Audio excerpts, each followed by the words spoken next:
ہو مقدر کے فیصلوں پر، کیا تم نہیں جانتے تمہارا رب غفور الرحیم ہے؟ وہ اگر رات کو دن اور دن کو رات کرنے پر قادر ہے تو کیا وہ تمہاری طرف دیکھ کر تقدیر کے فیصلے نہیں بدل سکتا؟ فاصلوں سے کبھی فرق نہیں پڑتا اگر رشتوں کی جڑیں مضبوط ہوں۔ اپناپن تو ہر کوئی دکھاتا ہے، مگر اپنا کون ہے یہ تو وقت ہی بتاتا ہے۔ کسی سے پوچھا گیا کہ فجر کے وقت کی ہوا کیوں صاف ستھری اور خوشگوار ہوا کرتی ہے؟ جواب دیا، کیونکہ اس میں منافقین کی سانسوں کی آمیزش نہیں ہوتی۔ کسی بھی سماج میں اہم تبدیلی اس وقت رونما ہوتی ہے جب لوگ اپنے مستقبل کا فیصلہ خود کرنے کے لیے اکٹھے ہوتے ہیں۔ جو شخص ہمیشہ تمہاری خوشی چاہے، اس کا اداس ہونا تمہارے لیے فکر کی بات ہونی چاہیے۔ زندگی میں ہر چیز ملتی ہے، بس زندگی دینے والے رب پر یقین رکھو۔ دنیا کو سچا ہونے کی دلیل مت دو، بس یہی سوچ رکھو کہ اللہ سب جانتا ہے۔ سورہ یوسف کی مثال ہے کہ اللہ تعالیٰ ہمیشہ ہمیں ہماری پسندیدہ چیز سے آزماتا ہے تاکہ اس کو پانے کی تڑپ میں ہم اللہ کے اور قریب ہو جائیں۔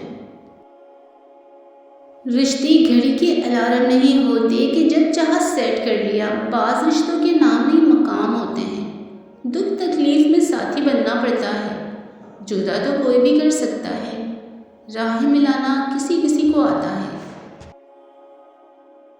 آنسو ہر دل کو نہیں پگھلا سکتے، یہ فقط ان دلوں پر اثر انداز ہوتے ہیں جن میں رب بستا ہو۔ جب بھی فارغ وقت ملے تو اپنی ماں کے پاس جا کر بیٹھ جایا کرو، کیونکہ ماں کے ساتھ گزارا ہوا وقت قیامت کے دن نجات کا باعث بنے گا۔ وقت تیزی سے بدلتا ہے اور کچھ لوگ وقت سے بھی زیادہ تیزی سے بدل جاتے ہیں۔ ایک حد کے بعد تو انسان سب کچھ چھوڑ دیتا ہے، روٹھنا، شکایت اور گلے شکوے کرنا، اور پھر دل کو ایسا ہو جاتا ہے کوئی بات کرے تو ٹھیک، نہ کرے تو بھی ٹھیک۔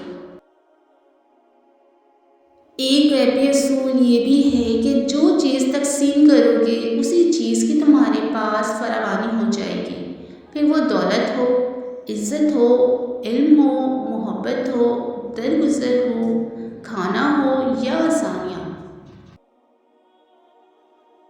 عمل کا ماخذ سوچ ہے، اس لیے سوچ کو سمجھنے کی کوشش کریں گے تو عمل بھی خود بخود سمجھ میں آ جائے گا۔ پابندیاں تربیت کا متبادل نہیں ہیں، اس لیے تربیت کیجیے، پابندیاں مت لگائیں۔ خوشی کی انتہا پر غم کی پرچھائیاں بھی ہوتی ہیں، اس لیے احتیاط سے کام لینا چاہیے۔ کامیابی کی ایک شکل وہ بھی ہے جس میں آپ لوگوں کی سوچوں میں اپنی جگہ بنا لیتے ہیں۔ احسان کرنے والے کو احسان یاد نہیں رکھنا چاہیے، اور جس پر احسان ہو اسے احسان بھولنا نہیں چاہیے۔ عبادت کے لیے فرصت کی نہیں، توفیق کی ضرورت ہوتی ہے۔ پانی تمام رکاوٹوں سے دور رہ کر آگے بڑھتا رہتا ہے۔ پانی کی اس فطرت کو سمجھنے کی کوشش کریں۔ نفرت کا پہلا شکار عقل ہے، اسی لیے نفرت کرنے والا سوچنے سمجھنے کی صلاحیت کھو دیتا ہے۔ اختلاف کا پہلا فائدہ عقل کو ہوتا ہے، کیونکہ عقل اختلاف کرنے کی تمام وجوہات کو سامنے لانے کی کوشش کرتی ہے، جس سے سوچنے سمجھنے کی صلاحیت میں اضافہ ہوتا ہے۔